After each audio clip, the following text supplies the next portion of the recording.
बिस्मिल्लाहिर्रहमानिर्रहीम। दोस्तों,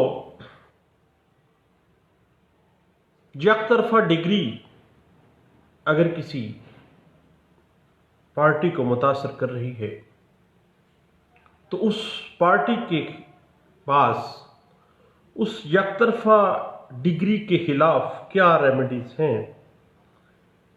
आज स्ट्राइक चल रही थी, लेकिन एक दोस्त परेशान थे, उन्होंने पूछा। मैंने कहा सब दोस्तों के साथ ये शेयर करना चाहिए।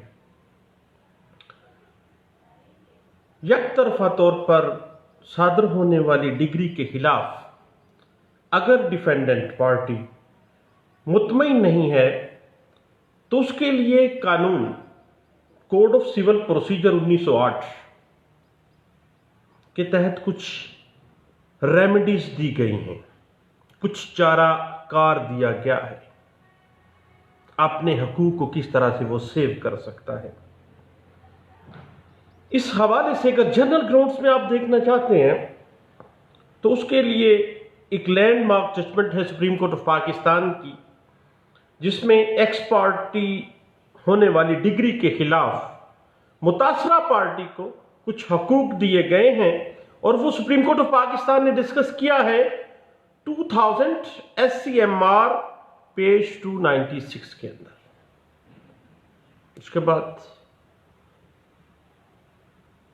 2014 CLC पेज 410 के अंदर उन रेमेडीज का जिक्र किया गया, और मुतासरा पार्टी यकतरफा डिग्री से होने वाली जो है उसको कुछ कानूनी तौर पर कंपनसेशंस, कुछ रेमेडीज अवेल करने के लिए उसको कहा गया, और वो रेमेडीज की तफसीलात दी गई।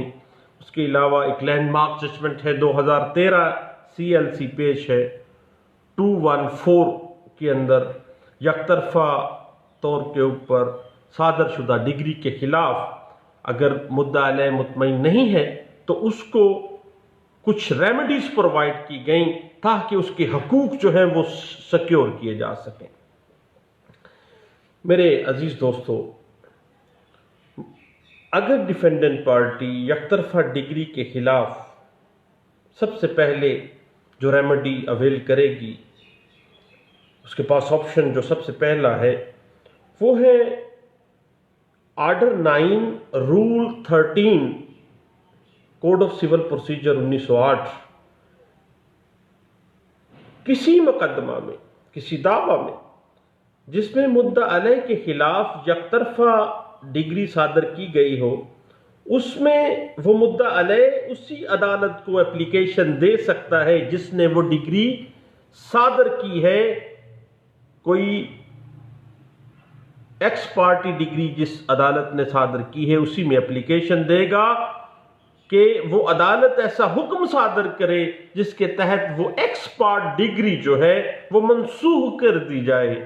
इस हवाले से landmark judgment PLD 2011 Supreme Court of Pakistan page 675 के अंदर इस बात को बड़े अच्छे अंदाज से और तमाम प्रोसीजर को बड़े अच्छे अंदाज से डिस्कस किया गया था।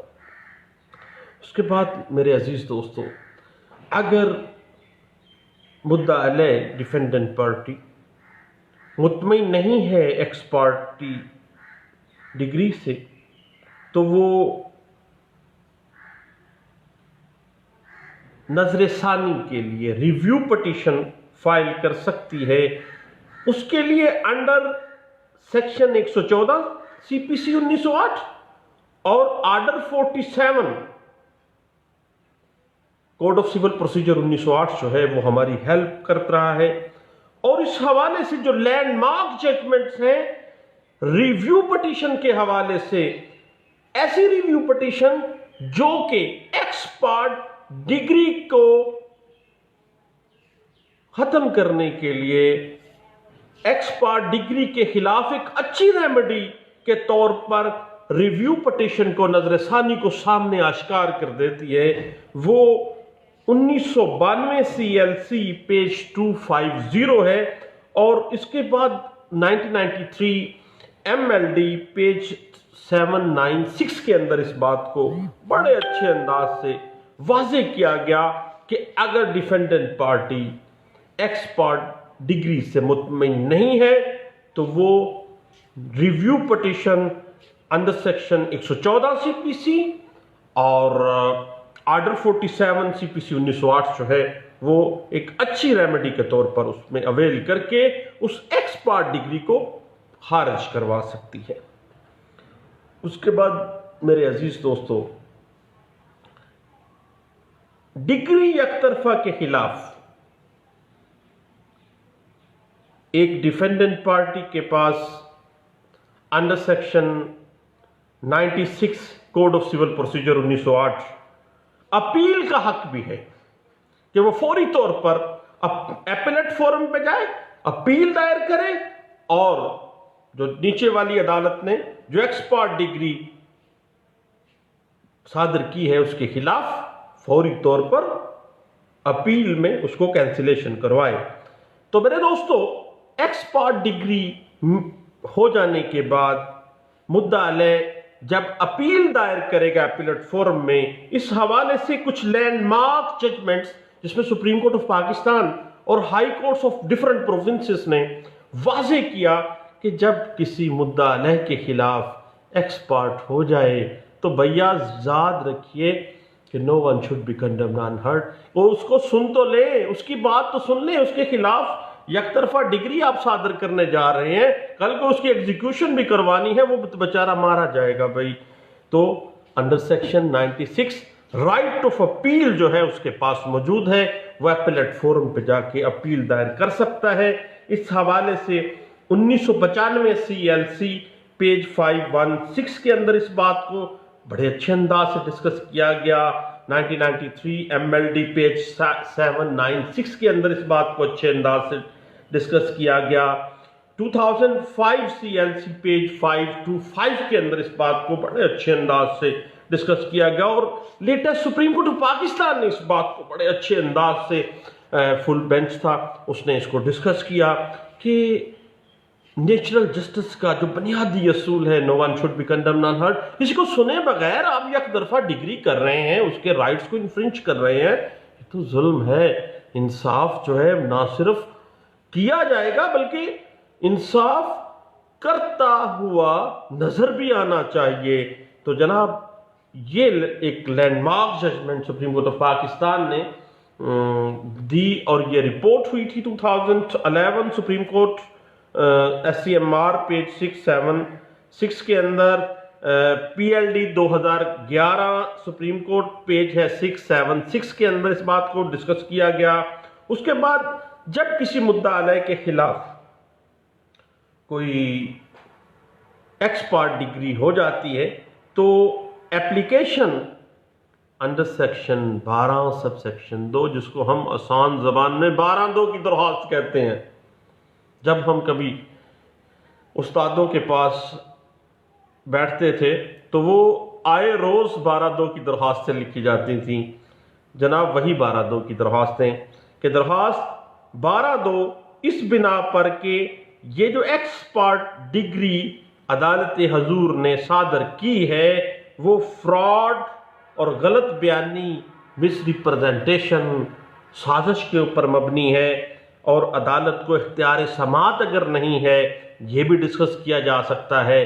तो मेरे दोस्तों, अगर किसी डिफेंडेंट पार्टी के खिलाफ एक्सपर्ट डिग्री हो जाती है तो उसके पास 12(2) की पटिशन फाइल करना, दरख्वास्त फाइल करना एक अच्छी रेमेडी होगी। इस हवाले से 1991 की एक जजमेंट है PLD 1991 supreme Court of Pakistan 197 है।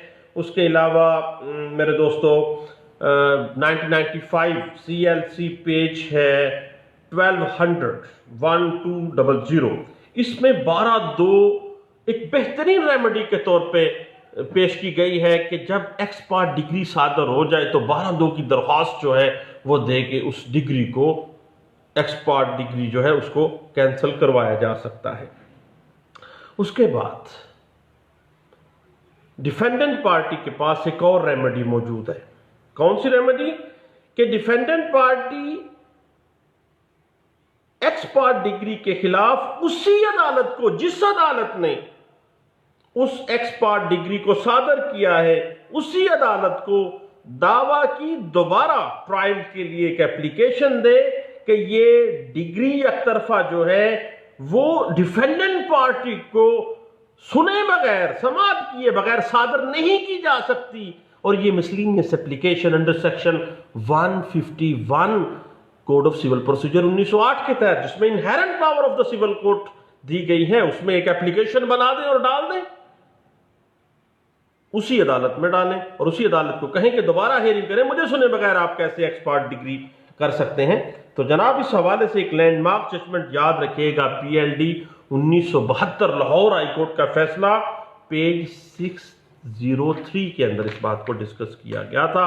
उसके बाद एक बड़ी अहम बात है एक्स पार्ट डिग्री के हवाले से कि अगर मुद्दा अलय के खिलाफ एक्स पार्ट डिग्री हो गई है तो वो रिविजनल कोर्ट की रेमेडी अवेल करे। एक तरफा डिग्री के खिलाफ revision under section 115 code of civil procedure 1908 की रेमेडी बड़ी अच्छी रेमेडी है, उसको अवेल करे, निगरानी दायर कर दे। अगर कोई वो समझता है कि there is mistake of law, error of law commit किया गया है, फौरी तौर पर वो निगरानी में चला जाए। इस हवाले से एक लैंडमार्क जजमेंट याद रखिएगा, 1993 CLC पेज है 660 और लाहौर हाईकोर्ट की एक जजमेंट है PLD 1984 लाहौर हाईकोर्ट पेज है 355 के अंदर इस बात को बड़े अच्छे अंदाज से डिस्कस किया गया। इसकी एक बड़ी डिटेल जजमेंट भी पढ़ने के काबिल है, जरूर पढ़िएगा। रिवीजन को डील कर दिया और रिवीजन जो है वो रिवीजन जो कि एक्स पार्ट डिग्री को खारिज करवाने के लिए, उसको कैंसिल करवाने के लिए आप दायर करेंगे। याद रखिएगा पढ़ने के काबिल है और मेरे जैसे जो नालायक सिविल वकील हैं, दीवानी दावे वाले वकील, उनके लिए तो बहुत जरूरी है, ये जरूर देखने वाली है। 1995 CLC पेज है 516 के अंदर। तो मेरे दोस्तों अब हम देखते हैं, पहली रेमेडी मैंने क्या बताई, अगर मुद्दा अलय एक्स पार्ट डिग्री के खिलाफ पहली रेमेडी अवेल कर सकता है, number 1 under order 9 rule 13 CPC 1908, उसी कोर्ट में cancellation of x part degree के लिए एप्लीकेशन दे, नंबर 1 पे। नंबर 2 क्या है कि वो रिव्यू पिटीशन फाइल कर दे अंडर सेक्शन 114 CPC 1908 और ऑर्डर 47 CPC 1908 के तहत। उसके बाद तीसरी रेमेडी उसके पास अंडर सेक्शन 96 CPC 1908 96 के अंदर अपील है कि अपीलेट फोरम में जाके उस एक्स पार्ट डिग्री को कैंसिल करवा दे। उसके बाद मेरे दोस्तों 12(2) की दरखास्त है चौथे नंबर पे। 5वें नंबर पे under section 151 CPC 1908 inherent power, बड़ी वसी पावर है एक सिविल कोर्ट के पास, वो इनहेरेंट कर सकती है, अखज कर सकती है। उसी कोर्ट में आप एप्लीकेशन दे दें कि भाई नेचुरल जस्टिस के बुनियादी असूल है, no one should be condemned unheard, आप मुझे सुने बगैर डिफेंडेंट पार्टी को कैसे फैसला दे सकते हैं। उसके बाद 6ठे नंबर पे जो रेमेडी आती है वो रिवीजन कोर्ट की है। रिवीजनल कोर्ट में अंडर सेक्शन 115 मजमूआ ज़ाब्ता फौजदारी 1908 आप निगरानी दायर कर दें। 6 रेमेडीज आपके पास अवेलेबल हैं अगर एक डिफेंडेंट पार्टी के खिलाफ एक्स पार्ट डिग्री सादर कर दी जाएगी अब तो मेरे दोस्तों चंद बातें थी, एक दोस्त के लिए स्पेशली, मैंने कहा उसको भी पता चल जाएगा। उससे मैंने यही कहा, मैंने कहा यार हो सकता है मेरे जैसा कोई और दोस्त भी हो जिसको ना पता हो, कुछ अर्सा पहले मुझे भी नहीं पता था, तो ज़रूर डिस्कस कर लेते हैं। तो मेरे दोस्तों मैं चाहता हूं कि हम सब दोस्त एक दूसरे को अपना नॉलेज शेयर करें, दिए से दिया चलता रहे और इस तरह से इल्म फैल जाएगा, हर बंदा वेल अवेयर हो जाएगा कानून से। तो बहुत शुक्रिया, दिए से दिया जलाते रहें। थैंक यू, अल्लाह हाफिज़।